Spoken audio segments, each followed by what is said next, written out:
Donc bonjour mes frères et sœurs, et nous continuons ce matin notre étude sur l'Épître de Jean. J'espère que ça vous aide à comprendre cette étude. Et je vais un petit peu résumer, comme c'est mon coutume, afin de vous aider quand vous arrêtez de lire la Bible dans un livre au chapitre 2, de prendre quelques instants, réfléchir et dire qu'est-ce qu'il a dit au chapitre 1. Donc, ça va vous aider à mettre les textes dans leur contexte. Mais avant de résumer, j'aimerais qu'on puisse prendre un moment de prière. Notre Père du ciel, merci que ton amour pour nous est en Christ.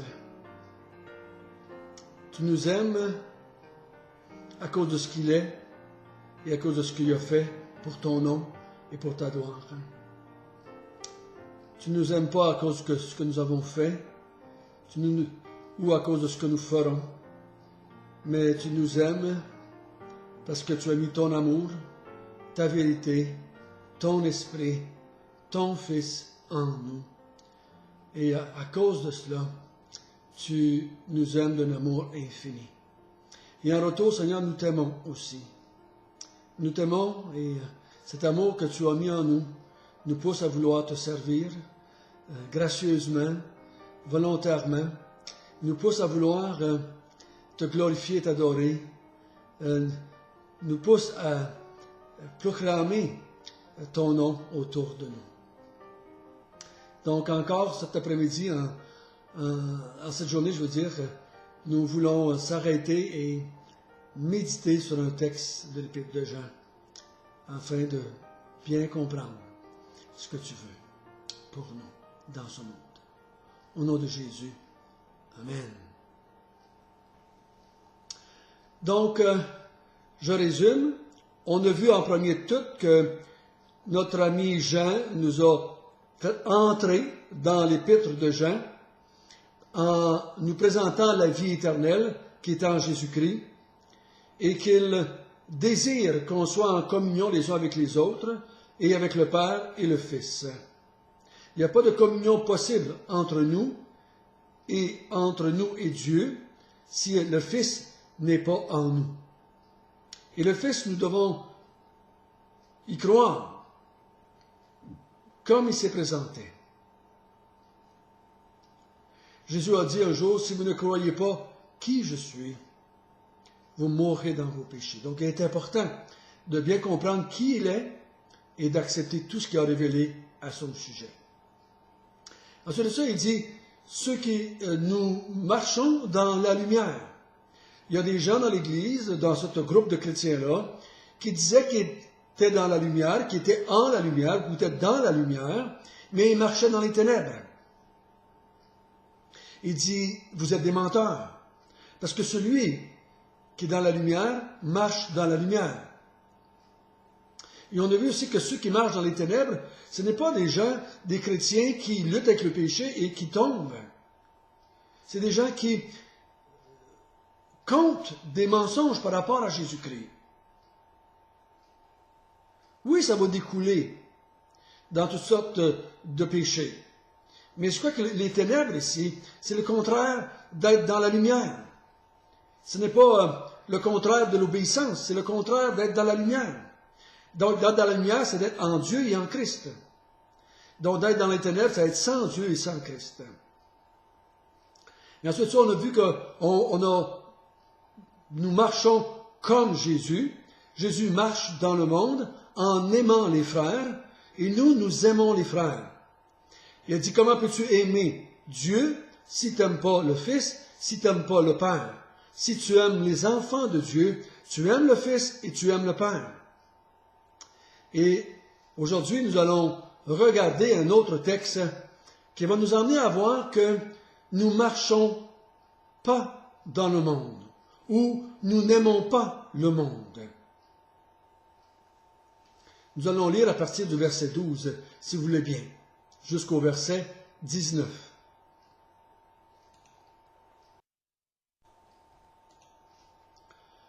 Je vous ai écrit, petits enfants, parce que vos péchés vous sont pardonnés à cause de son nom. Je vous ai écrit, Père, parce que vous avez connu celui qui est dès le commencement. Je vous écris, jeunes gens, parce que vous avez vaincu le malin.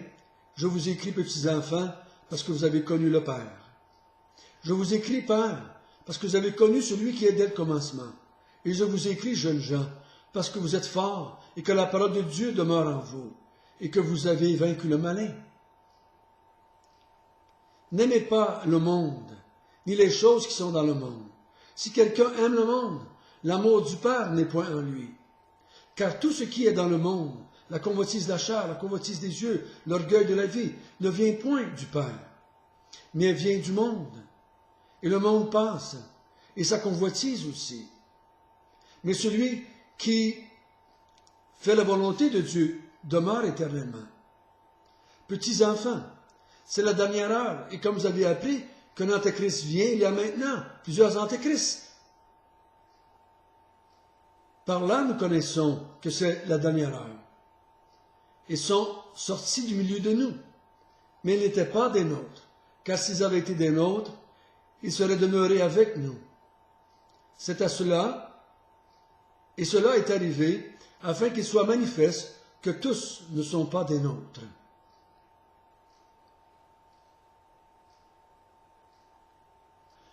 Donc, il commence ici avec les versets de 12 à 14, et là, on se demande, ça semble redondant, ça semble se répéter, et j'ai entendu toutes sortes d'études, de sermons, j'ai lu toutes sortes de choses sur cela, et on fait tout un stratège pour faire la différence entre petits-enfants, jeunes gens, pères, et là, on fait tout un plat avec ça. Je crois personnellement qu'il parle toujours des mêmes personnes, ou à peu près des mêmes personnes. C'est synonyme ici. Mais il décrit ceux qui sont de Dieu. Il dit, je vous écris. Puis loin, il va vous dire, si je vous écris parce que vous le connaissez. Je vous écris parce que vous avez l'onction. Maintenant ici, il dit, je vous écris à vous, parce que vous connaissez celui qui est dès le commencement. Je vous écris parce que vous avez connu le Père. Je vous écris parce que vous avez vaincu le malin. Donc il fait juste décrire ici la vie chrétienne de tous les croyants. Peu importe si tu es jeune, vieux ou moins jeune ou dans la moyenne des chrétiens, que tu aies 2 ans de vie chrétienne ou 20 ans de vie chrétienne, tu as connu celui qui est dès le commencement. Tu as vaincu le malin. Vous avez connu le Père.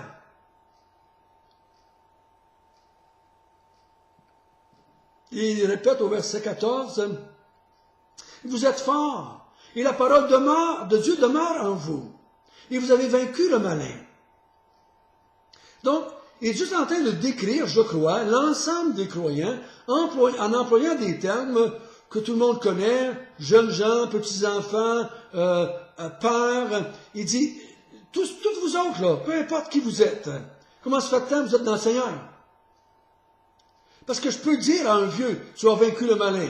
Je peux dire à un jeune croyant, tu as connu Dieu. Je peux dire à un nouveau chrétien, tu as vaincu le malin. On a tous fait cela. Si j'enlève un de ces choses-là, je me demande si vous êtes croyant. Si vous n'avez pas vaincu le malin, si vous n'avez pas connu le Père, si vous n'avez pas connu celui qui est dès le commencement, que je pense que Jésus-Christ ici, vous êtes en raison de vous poser la question, est-ce que je connais Dieu? Est-ce que je suis en relation avec Dieu? Est-ce que je suis en communion avec Dieu, selon les versets 1 à 4 qu'on a vus dans le chapitre 1? C'est ça que je crois dont il parle ici. Donc il dit, vous connaissez Dieu. Vous avez vaincu le malin. Vous êtes en relation avec celui qui est le commencement. Au verset 15, il dit, n'aimez point le monde, ni les choses qui sont dans le monde. Si quelqu'un aime le monde, l'amour du Père n'est point en lui. Qu'est-ce qu'il veut dire ici? Il dit, vous autres à qui j'écris, qui avait vaincu le malin, qui connaissait Jésus-Christ, qui connaissait le Père, n'aimait point le monde et les choses qu'il y a dans le monde. Ici, il ne nous parle pas d'aimer notre télévision de 52 pouces. Il ne nous parle pas, je vous demande de ne pas aimer la maison dans laquelle vous êtes. N'aimez pas les gens autour de vous, parce qu'ils sont dans le monde, ces choses-là aussi. N'aimez rien dans le monde. Soyez un peu des gens qui renoncent à tout plaisir. Faites un peu des gens qui disent on va vivre dans la pauvreté, on va vivre dans la chasteté, on va jouir de rien, on ne tire aucune joie de ce qu'il y a dans le monde. Non, c'est pas ça qu'il est en train de dire. Quand il dit de ne pas aimer le monde, et ce qu'il y a dans le monde, je crois qu'il parle de la philosophie du monde, de la pensée qu'il y a derrière le monde. Et dans les écrits de Jean, le monde, c'est ce que Jésus est venu dans le monde de ténèbres, dans le monde qui est contre Dieu, dans le monde qui s'éloigne de Dieu, dans le monde qui a rejeté le Christ, dans le monde qui nie le Christ, qui nie qu'il est venu en chair, qui nie qu'il est le Dieu incarné, qui nie qu'ils sont des créatures de Dieu et qu'ils doivent le servir et l'adorer. Le monde, qu'est-ce que c'est que le monde? C'est pas des choses. Si vous commencez à penser que aimer le monde, c'est d'avoir du luxe, c'est d'avoir aller en vacances dans le sud, si vous pensez que c'est ça le monde, qu'est-ce que ce texte-là dit à quelqu'un qui naît en 1500 dans le fin fond de l'Afrique et qui a juste une maison en terre battue et en chaume et qui a rien, à peu près rien à se mettre au-dessus du dos qu'une petite paire de pantalons et qui marche nu-pied et qui n'a aucun luxe de la vie? Qu'est-ce que vous lui dites à celui-là? Tu ne dois pas aimer le monde. Mais qu'est-ce que tu veux dire là? J'ai rien. C'est pas ça qu'on parle. Mais à lui aussi, ce chrétien-là qui vit dans sa hutte avec un toit de chaume et qui n'a rien de matériel autour de lui, qui a même de la misère à manger 3 fois par jour. Même à lui, Dieu dit, n'aime pas le monde. N'aime pas le monde et tout ce qu'il y a dans le monde. N'aime pas la convoitise de la chair. N'aime pas la convoitise des yeux, l'orgueil de la vie.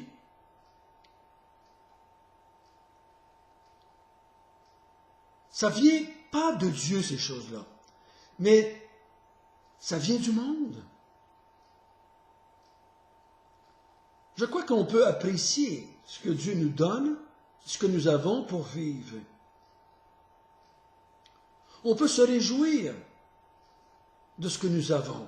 On peut apprécier et glorifier Dieu pour ce que nous avons. Mais on n'est pas comme le monde, à penser que ça vient de nous. Par orgueil, nous vantons comme Nabuchodonosor. C'est moi qui ai bâti cette maison-là, c'est moi qui ai gagné tout ça, c'est moi qui est le maître de mon destin, c'est moi qui a fait tout cela autour de moi. Non, nous on dit, c'est Dieu qui m'a tout donné, c'est Dieu qui m'a béni de ces choses-là, c'est Dieu à qui je rends grâce. Parce que je sais que c'est ça, parce que si ce ne serait pas ça, il ne pourrait pas dire l'amour du Père n'est point en vous. Si moi, j'ai des difficultés avec des fois avec la convoitise, si j'ai de l'orgueil dans ma vie en tant que chrétien, je peux continuer à dire l'amour du Père n'est point, l'amour du Père est en moi. Je peux continuer à dire ça. Parce que j'aime Dieu. Et je bénis Dieu pour tout cela.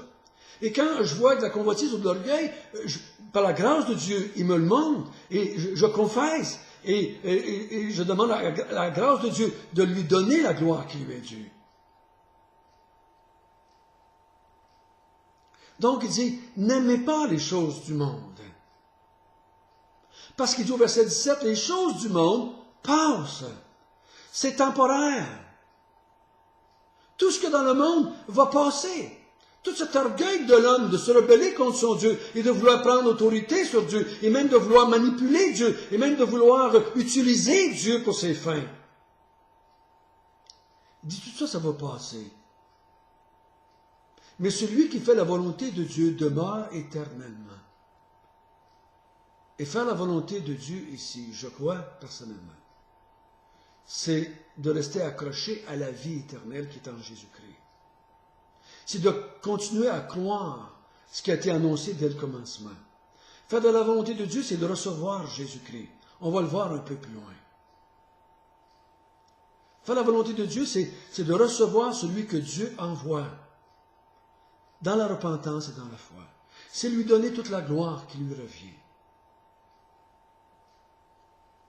Et là, regardez bien l'opposé de ceux qui ont connu Dieu, qui ont connu le Père, qui ont connu le Fils, qui ont gardé la parole. Il dit, il y a parmi vous, au verset 18, des antéchrists. Qu'est-ce qu'ils font les antéchrists? Comment est-ce qu'on les reconnaît, les antéchrists? Ils aiment le monde. C'est pour ça qu'ils quittent les croyants et qu'ils s'en retournent dans le monde. Il dit, s'ils avaient été des nôtres, ils seraient restés avec nous. Et avec nous, c'est avec le Père et le Fils. Jean le dit, si vous êtes en communion avec nous, vous êtes en communion avec le Père et le Fils. Mais si vous n'êtes plus en communion avec nous, vous n'êtes plus en communion avec le Père et le Fils. Et il dit, c'est pour ça qu'ils sortent du milieu de nous, ces antéchrists-là. Ils sont contre Christ. Ils sont contre le Père. Et finalement, ils sont contre les enfants de Dieu. Ils n'aiment pas. Et pour ça qu'il dit, comment peux-tu dire que tu aimes Dieu si tu hais ton frère? Donc, ils ont de la haine pour les frères, de la haine pour Dieu et de la haine pour Christ. Celui qui vous rejette, me rejette. Et celui qui me rejette, rejette celui qui m'a envoyé.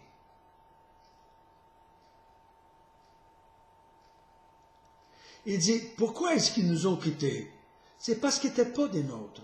L'amour du monde était en eux. Ils sont retournés à leur monde.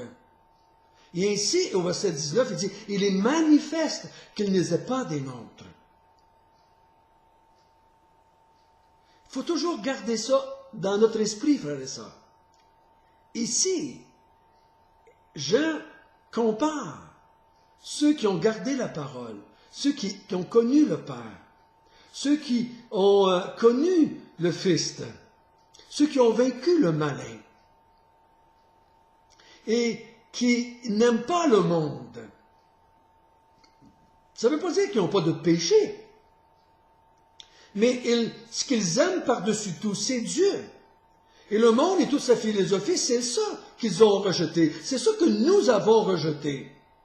En rejetant les religions, en rejetant les principes de vouloir se sauver soi-même, en rejetant que posséder les choses du monde était plus important que les choses spirituelles.